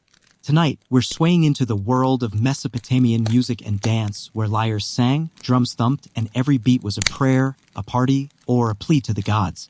This isn't just background noise, it's the soundtrack of a civilization. If you're vibing with this ancient jam session, smash that like button, subscribe for more history to snooze by, and drop a comment with your time zone and what's keeping you up. Dim those lights, let the fan hum gently, and let's tune into this 4,000-year-old playlist. Let's bust a myth: Mesopotamian music wasn't some solemn chant fest reserved for priests in dark temples. It was lively, loud, and everywhere, from royal feasts to dusty taverns to fields where farmers sang to scare off birds. Dance? Not just for fancy rituals, it was how people celebrated, mourned, or flirted at festivals. Picture a moonlit square in UR 2500 BCE, where a lyre player strums, a crowd claps, and a dancer spins so fast her beads rattle like castanets. Spoiler alert, this was the Sumerian equivalent of a TikTok dance challenge, minus the algorithm. What did it sound like? Instruments were the stars. The lyre, a stringed beauty with a wooden body, was the guitar of its day, played with fingers or a plectrum. Some had bowl-shaped soundboxes because why not? Harps with up to 15 strings added drama, while flutes of reed or bone piped haunting melodies. Drums, clay or leather, kept the beat, from small hand drums to massive ones thumped during rituals. Cuneiform tablets describe sistra, rattling metal shakers, and ballad drums for temple hymns. One text praises a musician's lyre for making Inanna's heart soar. That's a 5-star Spotify review, Sumerian style. Who played? Musicians were pros, trained in temple schools or family guilds. Men and women both performed, though women often led in sacred music. Priestesses sang hymns to gods like Enlil, their voices echoing off ziggurat walls. Secular players rocked taverns or palaces, hired for weddings or kingly feasts. A tablet from Lagash lists a band's pay, 2 shekels for lyre, 1 for drum. Kids learned music, 2 school tablets show students copying hymn lyrics like ancient karaoke practice. Even amateurs joined in, banging sticks or clapping during festivals. Think open mic night, but with more barley beer. Music was woven into life. At home, mothers sang lullabies to hush babies while workers chanted to sink their canal digging. Temples were concert halls where choirs praised gods at dawn. Festivals like Akita turned cities into raves, tablets describe drums sounding, dancers leaping for Marduk. Kings threw banquets with full bands as one text brags, "My lyre player outshines the stars." Weddings? Musicians led processions while dancers twirled with ribbons. Funerals? Slow flutes mourned, guiding souls to the underworld. Music wasn't just art, it was magic, believed to soothe gods or scare demons. Dance was its wild partner. Men and women danced, solo or in groups, with moves we can only guess from art. Clay plaques show dancers spinning, arms raised, or stomping in circles. Some dances mimic myths, like Inanna's battle with chaos. Others were flirty, tablets hint at maidens dancing to catch a suitor's eye at feasts. Ritual dances were intense, priestesses swirled in trance-like states to channel gods, while men leaped in war dances, brandishing spears. A tablet warns, dance poorly for Nikasi and the beer sours. High stakes for bad moves. Here's the wild part, music and dance were divine. Temples owned the best instruments, like golden-laid lyres buried with queens. Gods had favorite tunes, Inanna loved flutes, Marduk drums. Performers offered songs as prayers, believing melodies reached the heavens. One text describes a hymn calming Enlil's storm. Secular music had risks, play too rowdy in a tavern and you might spark a brawl. A tablet finds a drummer for disturbing the market with loud beats. Sumerian noise complaint filed. The flip side? Music wasn't for everyone. Elites hogged the best performers while peasants made do with homemade flutes. Instruments were pricey, tablets list a lyre costing 20 shekels, a farmer's yearly wage. And dancers? Women faced gossip if their moves seemed too bold. Yet, music bonded people. A shared song united a crowd, whether praising gods or mocking a bad harvest. Artifacts like a 4,000-year-old lyre from Ur with strings intact show music's lasting echo. Let's zoom out. Mesopotamian music and dance didn't just entertain, they wove faith, joy, and identity into a noisy tapestry. Their rhythms pulse in our concerts and celebrations. Next, we'll dive into warfare and soldiers, where bronze spears, dusty battles, and divine banners shaped empires. Spoiler alert, it's less glory, more Sumerian grit. For now, picture that twirling dancer, the strum of a lyre, and let the history pull you toward sleep. Catch you in the next part. Hey there, sleepy warriors. Welcome back to our Mesopotamian bedtime saga, where we're about to unravel a tale so intense it makes an action movie look like a yoga class. Tonight, we're marching into the world of Mesopotamian warfare and soldiers, where bronze clashed, chariots rumbled, and every battle was a plea for divine backup. This isn't just about swords, it's about survival, glory, and some serious Sumerian grit. If you're vibing with this ancient battlefield epic, smash that like button, subscribe for more history to snooze by, and drop a comment with your time zone and what's keeping you up. Dim those lights, let the fan hum gently, and let's charge into this 4,000-year-old war zone. Let's bust a myth. Mesopotamian warfare wasn't a noble clash of heroes in shiny armor like some medieval knight fantasy. It was messy, brutal, and often about stealing your neighbor's barley or canal water. Armies were small, made up of farmers yanked from fields, led by kings or nobles who saw war as a divine side hustle. Picture a dusty plain outside Uruk, 2600 BCE, where sweaty men in leather kilts grip spears, squinting at an enemy line while a priest waves a banner for Marduk. Spoiler alert, victory meant loot, defeat meant slavery, and both sides smelled like a goat pen. Who fought? Most soldiers were conscripts, not pros. Farmers, weavers, or potters were drafted when a king like Sargon of Akkad needed muscle. You'd grab a spear, maybe a wicker shield, and march off, hoping to not die before the harvest. Elite troops, royal guards, or temple warriors were better trained, sporting bronze helmets and axes. Kings led in person, riding donkey-pulled chariots, wheels were new tech. A cuneiform tablet boasts King Rimish slew 8,000 in one day. Exaggerated? Probably, but it's a Sumerian press release. Women didn't fight, but priestesses prayed for victory, and queens like Pwabi were buried with daggers, hinting at symbolic power. Weapons were basic but deadly. Bronze spears and daggers were standard, forged in city workshops. Archers used reed bows with flint-tipped arrows accurate enough to ruin your day from 100 yards. Clubs and slings hurled stones, cheap but brutal. Armor? Leather or padded wool for most, elites wore bronze scales that weighed a ton. Chariots, pulled by donkeys, were less tanks, more rickety platforms for archers. A tablet describes a battle where chariots broke, men fled. Sounds like a Sumerian traffic jam gone wrong. Battles were chaotic. Armies, often a few thousand strong, met on open fields, starting with arrow volleys and insults. Then infantry clashed, stabbing and shoving in a sweaty scrum. Strategy? Basic: flank, charge, or pray the enemy trips. Sieges were nastier. Cities like Lagash had mud brick walls, but attackers used ramps or starvation. A tablet from UR laments, "The enemy blocked our water, we ate dust." Victory meant looting grain, goats, or captives. Losers faced execution or slavery. One text lists 200 prisoners sold for silver. War was business, bloody, and cold. Here's the wild part: war was divine. Gods picked winners, or so everyone believed. Before battle, priests read omens in sheep livers or star patterns like a cosmic magic 8-ball. A good omen? Charge. Bad? Maybe postpone. Kings offered sacrifices, lambs or beer to Inanna, goddess of war. Soldiers carried god statues or banners, believing they'd zap foes. A tablet credits a victory to Marduk's shining spear. Defeat? Blame a skipped ritual. After winning, kings built stele like the steel of the vultures, showing enemies trampled under divine feet. Propaganda, Sumerian style. War wasn't just about land, it was culture.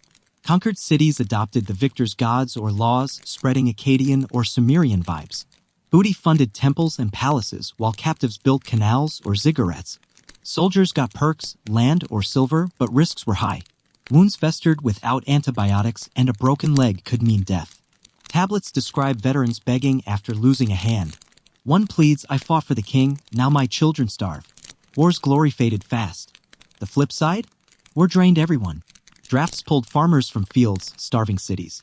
Taxes for weapons crushed the poor. And peace? Fragile. Cities like Uruk and Umma fought for centuries over a border ditch. Yet, warfare pushed tech, bronze forging, chariots, and unity as kings like Hammurabi forged empires from squabbling cities. A tablet brags, "I king, made foes kneel." Ego, but it glued Mesopotamia together. Let's zoom out. Mesopotamian warfare didn't just conquer, it shaped borders, beliefs, and bronze that echo in our tanks and treaties. Their battles remind us glory comes at a cost.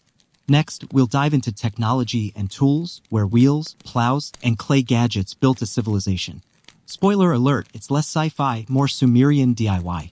For now, picture that dusty battlefield, the clang of bronze, and let the history pull you toward sleep. Catch you in the next part. Hey there, sleepy warriors.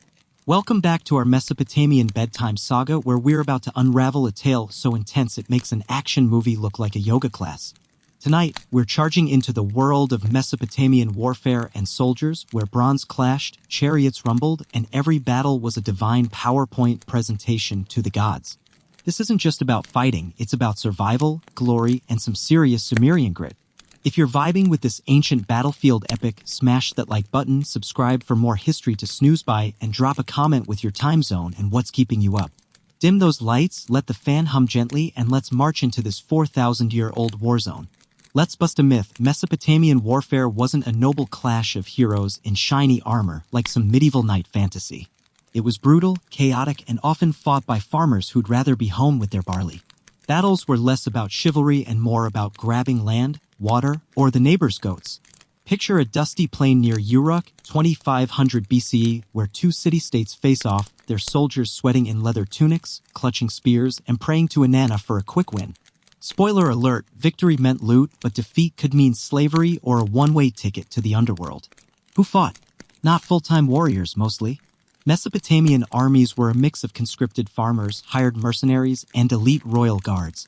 Every man owed military service, like a draft, especially during harvest lulls. A cuneiform tablet from Lagash lists 200 men summoned for the king's war. Training was minimal, learn to hold a spear, march in a line, and don't run when arrows fly. Nobles led as officers, riding donkey-pulled chariots, while kings like Sargon of Akkad boasted of 5,400 men eating before me daily. That's less an army, more a Sumerian Coachella with weapons. What did they use? Bronze was king. Spears with leaf-shaped tips were standard, paired with wicker shields for blocking arrows. Daggers and axes hacked in close combat, while slingshots hurled stones with deadly aim. Think David versus Goliath, but with worse haircuts. By 2000 BCE, composite bows, made of wood and horn, could pierce leather armor. Chariots, clunky four-wheeled carts, carried archers but got stuck in mud. A tablet describes a battle where chariots broke, men fled. Not exactly fast and furious. Helmets? Leather or bronze for the lucky, most went bareheaded, hoping for divine Wi-Fi to shield them. Battles were messy. Armies, often a few thousand strong, met on open fields or sieged city walls. Tactics were basic: line up, shoot arrows, then charge with spears. Siege warfare meant starving cities or battering gates with logs.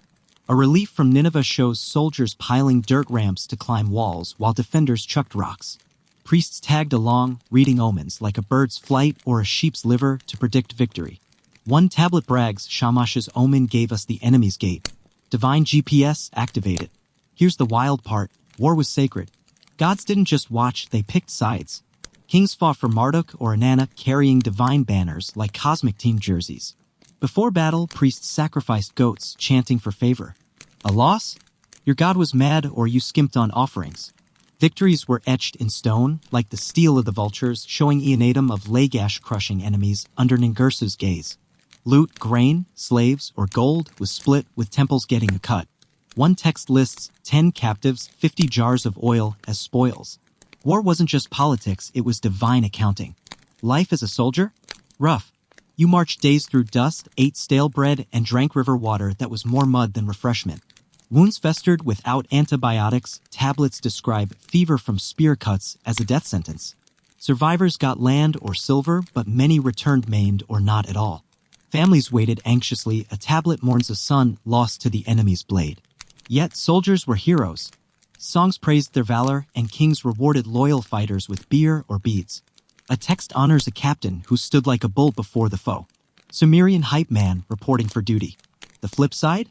War wrecked lives. Cities burned, fields were trampled, and captives faced slavery or worse. Conscription drained farms. Tablets complain of no men to plow. Kings taxed heavily to fund armies, squeezing the poor. And those epic battles? Often exaggerated. A great victory might be a skirmish over a canal. But warfare built empires like Akkad or Babylon and redrew maps with blood and bronze. Let's zoom out. Mesopotamian warfare didn't just conquer, it shaped power, faith, and borders, forging a world of cities and kings. Its echoes linger in our strategies and stories. Next, we'll dive into technology and tools, where wheels, plows, and clever tricks tamed the tigress. Spoiler alert, it's less sci-fi, more Sumerian DIY. For now, picture that dusty battlefield, the clang of bronze, and let the history pull you toward sleep. Catch you in the next part. Hey there, sleepy inventors. Welcome back to our Mesopotamian bedtime saga, where we're about to unravel a tale so ingenious it makes a tech startup look like a lemonade stand. Tonight, we're digging into the world of Mesopotamian technology and tools, where wheels rolled, plows carved, and clever tricks turned mud into cities. This isn't just ancient DIY, it's the spark that lit civilization's fuse. If you're vibing with the Sumerian Maker Faire, smash that like button, subscribe for more history to snooze by, and drop a comment with your time zone and what's keeping you up. Dim those lights, let the fan hum gently, and let's tinker with this 4,000-year-old toolbox. Let's bust a myth. Mesopotamians weren't primitive cave dwellers banging rocks together. They were engineering wizards, solving problems with tools that shaped the world. From irrigation to architecture, their tech was practical, not flashy, no iPhones, but they'd laugh at our Wi-Fi outages. Picture a bustling workshop in UR 2500 BCE, where a craftsman hammers bronze, a weaver tweaks a loom, and a farmer tests a plow that feeds thousands. Spoiler alert, these gadgets weren't just for show, they made empires possible. Start with the wheel, humanity's MVP. Around 3500 BCE, Mesopotamians slapped wooden discs on axles, turning sledges into carts. These weren't sleek race cars, think clunky, wobbly wagons pulled by donkeys, but they hauled grain, bricks, or warriors like nobody's business. A cuneiform tablet describes a cart that carries twice a man's load. That's Sumerian prime delivery. Wheels also spun potters' turntables, churning out clay pots faster than you can say mass production. Their tech trickled to trade routes, paving the way for your car's tires. Agriculture was tech's breadbasket. The cedar plow, a wooden frame with a funnel, dropped seeds into furrows while covering them with soil. Imagine a tractor's great-grandpa. Drawn by oxen, it doubled yields, feeding cities like Babylon. Irrigation was the real game-changer. Canals, dug with bronze picks, diverted Tigris and Euphrates water to fields. Levees and gates controlled flow like an ancient smart sprinkler. Tablets detail canal inspectors fining farmers for leaks. One gripes, my neighbor's ditch flooded my barley. Sumerian HOA activated. Building tech? Next level. Mud bricks mixed with straw and baked in the sun, stacked into houses, temples, and ziggurats. Mold standardized bricks, think ancient Lego. Reeds woven into mats or ropes reinforced walls or roofed homes. For palaces, they imported cedar from Lebanon, cut with bronze saws. A tablet from Gersa lists 10,000 bricks for the Temple of Ningersu. Arches and vaults, early architectural flexes held up roofs without cracking. Ziggurats like Edamananki in Babylon soared 300 feet, no cranes needed, just ramps, pulleys, and sweat. Tools were Bronze Age chic. Copper and tin, smelted into bronze, made everything from sickles to chisels. Blacksmiths hammered blades on stone anvils, while carpenters shaped beams with adzes. Weavers used vertical looms, threading wool with bone needles. Tablets list 20 cubits of cloth per worker. Potters spun clay on wheels, firing jars and kilns fueled by reeds or dung. A text praises a sickle sharp as a lion's tooth. Precision mattered. Tablets fine craftsmen for dull blades that slowed harvests. Here's the wild part. Tech was sacred. Tools weren't just tools, they were gifts from Enki, god of wisdom. A new canal or plow got a priest's blessing, with beer poured as an offering. Tablets describe rituals for awakening a new boat like a Sumerian ribbon cutting. Tech also drove trade. Boats of reed or wood sealed with bitumen carried goods downriver to Dilmun or up to Anatolia. A tablet boasts, my ship sails faster than the wind. Probably hype, but it got lapis lazuli to market. The flip side? Tech wasn't cheap. Bronze tools cost a fortune. Tablets price a plow at 15 shekels, a year's wages for some. Irrigation canals needed constant upkeep, and floods wrecked poorly built ones. A text curses a shoddy dam that drowned crops. Commoners relied on wooden or stone tools while elites hoarded bronze. And labor? Backbreaking. Building a ziggurat took thousands, often slaves or debtors hauling bricks under the sun. Tablets hint at workers fainting from heat. Innovation came at a cost. Still, tech transformed life. Canals fed millions, wheels sped trade, and bricks housed cities. Without Mesopotamian know-how, we'd have no skyscrapers or supply chains. A tablet from Uruk brags, our tools make the land sing. They weren't wrong. Let's zoom out. Mesopotamian technology didn't just build, it reshaped the world, one plow and wheel at a time. Its echoes drive our machines and dreams. Next, we'll dive into travel and exploration, where traders, sailors, and wanderers crossed deserts and seas. Spoiler alert, it's less vacation, more Sumerian road trip. For now, picture that humming workshop, the clink of bronze, and let the history pull you toward sleep. Catch you in the next part. Hey there, sleepy wanderers. Welcome back to our Mesopotamian bedtime saga, where we're about to unravel a tale so adventurous it makes a road trip look like a stroll to the mailbox. Tonight, we're hitting the trails of Mesopotamian travel and exploration, where traders braved bandits, sailors battled currents, and every journey was a gamble for glory or grain. This isn't just about getting from A to B, it's the pulse of a civilization on the move. If you're vibing with this ancient odyssey, smash that like button, subscribe for more history to snooze by, and drop a comment with your time zone and what's keeping you up. Dim those lights, let the fan hum gently, and let's set sail on this 4,000-year-old voyage. Let's bust a myth. Mesopotamians weren't stuck in their mud brick villages, swapping gossip with the same neighbors forever. They were road warriors, crisscrossing deserts, rivers, and mountains to trade, conquer, or just see what's out there. From Ur to Anatolia, their routes were the Amazon of 3000 BCE, delivering cedar, tin, or pearls to eager markets. Picture a dusty caravan trail near Babylon, 2500 BCE, where donkeys groan under sacks of barley, a trader clutches a cuneiform map, and the horizon promises profit or peril. Spoiler alert, this was less vacation, more Sumerian survivor. How did they travel? By foot, donkey, or boat? Donkeys were the workhorses, hauling goods in reed baskets or leather sacks.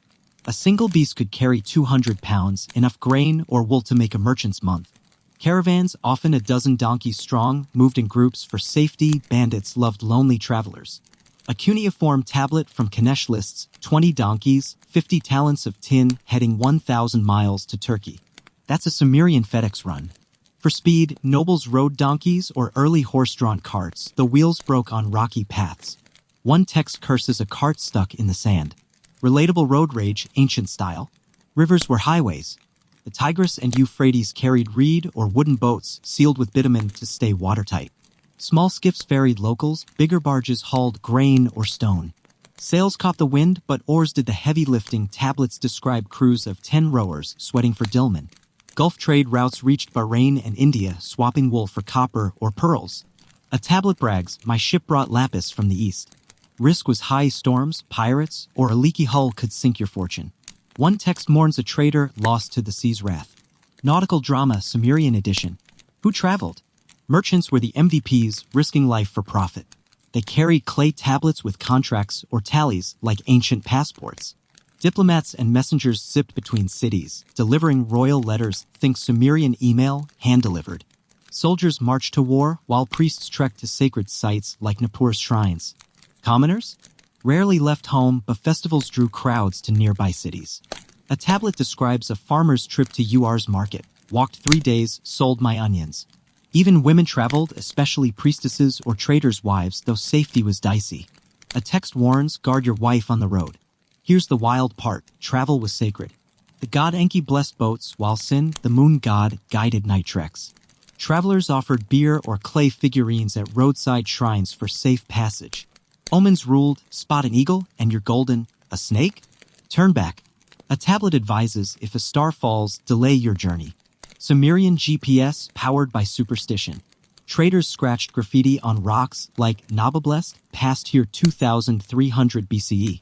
Ancient Instagram check-in, no filter needed. Journeys weren't cheap. Donkeys cost silver and provisions, bread, beer, dried fish drained savings. Tolls hit hard, tablets record 2 shekels to cross the river. Bandits, wild dogs, or sandstorms added spice. A text describes a caravan scattered by wolves. Long trips meant months away, leaving families to fend for themselves. Yet, travel fueled Mesopotamia. Tin from Iran made bronze, cedar from Lebanon built palaces. A tablet lists a trader's haul, 10 talents of copper from Dilmun, 5 jars of Indian spice. Globalization, Sumerian style. The flip side? Travel was for the bold or desperate. Poor folks stayed put, tied to fields. Women faced harassment, tablets hint at traders eyeing my sister. Foreigners risked scams or arrest, a text jails a suspicious man from Elam. And navigation? Spotty. No maps, just oral directions or star charts. A lost caravan could starve, tablets mourn, men turned to dust in the desert. But those who made it brought back stories, goods, and ideas, knitting a web from Egypt to India. Let's zoom out. Mesopotamian travel didn't just move goods, it wove cultures, dreams, and empires into a restless tapestry. Its roots echo in our highways and trade wars. Next, we'll dive into death and the afterlife, where tombs, ghosts, and divine judges awaited. Spoiler alert, it's less eternal rest, more Sumerian underworld drama. For now, picture that swaying caravan, the creak of a boat, and let the history pull you toward sleep. Catch you in the final part. Hey there, sleepy soul travelers. Welcome back for the final chapter of our Mesopotamian bedtime saga, where we're about to unravel a tale so eerie it makes a haunted house look like a bounce castle. Tonight, we're stepping into the world of Mesopotamian death and the afterlife, where tombs held secrets, ghosts lingered, and the underworld was a dusty courtroom for your soul. This isn't just about the end, it's about how Mesopotamians made peace with eternity. If you've loved this shadowy journey, smash that like button, subscribe for more history to snooze by, and drop a comment with your time zone and what you'll dream about tonight. Dim those lights, let the fan hum gently, and let's drift into this 4,000-year-old farewell. Let's bust a myth. Mesopotamians didn't see death as a cozy nap with harps and clouds. Their afterlife was grim, a dim underworld called Kur, where souls slurped mud and ate dust unless the living kept them fed. Death was less eternal rest and more eternal bureaucracy, with gods judging your deeds and ghosts nagging if you forgot their beer. Picture a family in UR 2500 BCE burying their grandfather with clay pots and prayers, hoping he'd find peace or at least not haunt their dreams. Spoiler alert, dying was just the start of the drama. How did they handle death? Funerals were a big deal. When someone died, the family wailed, tore their tunics, and hired mourners to crank up the grief. Think Sumerian open mic for sobbing. Bodies were wrapped in reed mats or placed in clay coffins buried under house floors or in cemeteries. Why under the house? To keep ancestors close, like a spiritual Airbnb. A cuneiform tablet from Nippur lists burial goods: 1 jar of oil, 2 beads, 1 dagger. Even in death, you needed swag. Elites got brick tombs like UR's royal graves stuffed with gold. Liars and yikes sacrificed servants to serve in the afterlife. The afterlife was no picnic. Kor, ruled by the goddess Ereshkigal, was a gloomy cavern accessible via a river or cosmic gate. Souls faced 7 judges, the Anunnaki, who weighed their lives like a divine performance review. Good deeds, like honoring gods or family, earned you a decent spot. Mess up and you'd wander as a hungry ghost. A tablet warns, neglect your offerings and your spirit starves. The living kept souls happy with kispum rituals, pouring beer or water into graves monthly.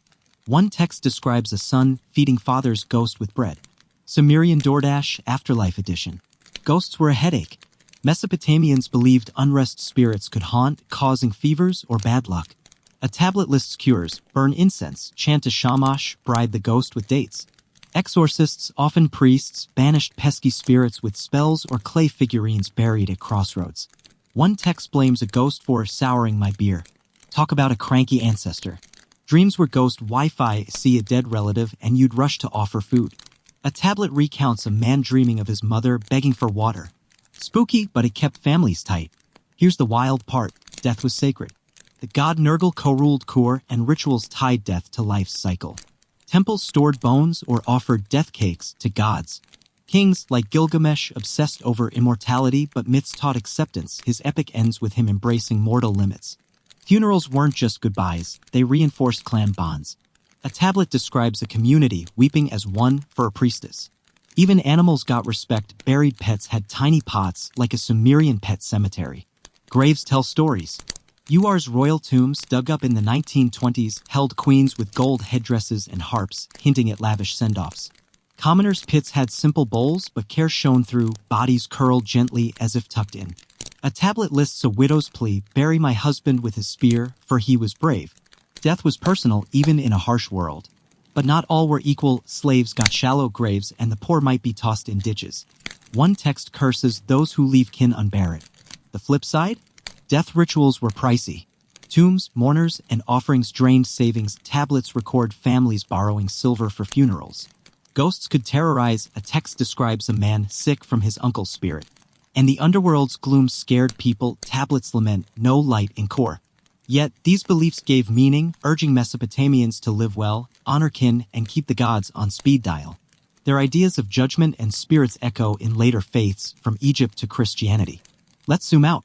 Mesopotamian death didn't just end life, it wove memory, faith, and duty into a culture that stared down eternity. Its rituals linger in our graves and ghost stories. That's it for our journey, folks. I hope you've drifted closer to sleep, picturing dusty tombs and whispered prayers. Drop a comment with what ancient world to explore next. For now, imagine that quiet grave, the hum of a Kispum chant, and let the history carry you to dreams. Good night, and catch you in the stars.